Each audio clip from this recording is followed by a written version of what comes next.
En fait, il y a eu des pièces de bois qui ont été mises à l'endroit où il y avait des vis qui tenaient des anciennes charnières. Donc, mais ces pièces de bois ne sont pas... sont au-dessus du niveau de la peinture originale. Donc, on abaisse le niveau de la pièce de bois pour pouvoir faire un masticage après, qui sera alors au niveau de la peinture originale. Et il reste des petits morceaux de métal, des anciennes fixations. Et ça aussi, il faut enlever, mais évidemment avec un autre outil que les outils pour le bois. Tous ces bouchages et ces masticages ont été faits à Berlin au 19e siècle, quand ils ont coupé les cadres en deux et qu'ils ont donc évidemment retiré toutes les parties métalliques pour pouvoir les scier. Donc ça date de la restauration des cadres à Berlin. Ici, c'est l'emplacement de la charnière originale.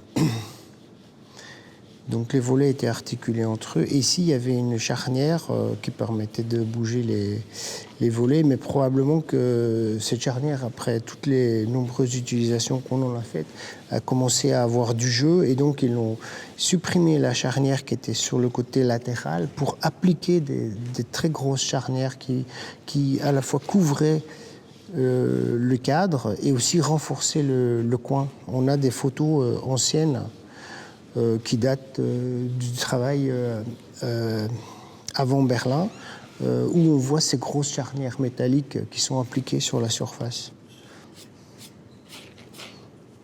Donc ici, on voit trois traces de charnières différentes.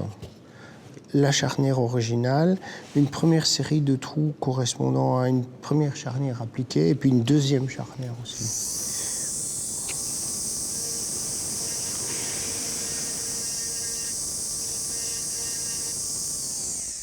Ici, le métal dépasse.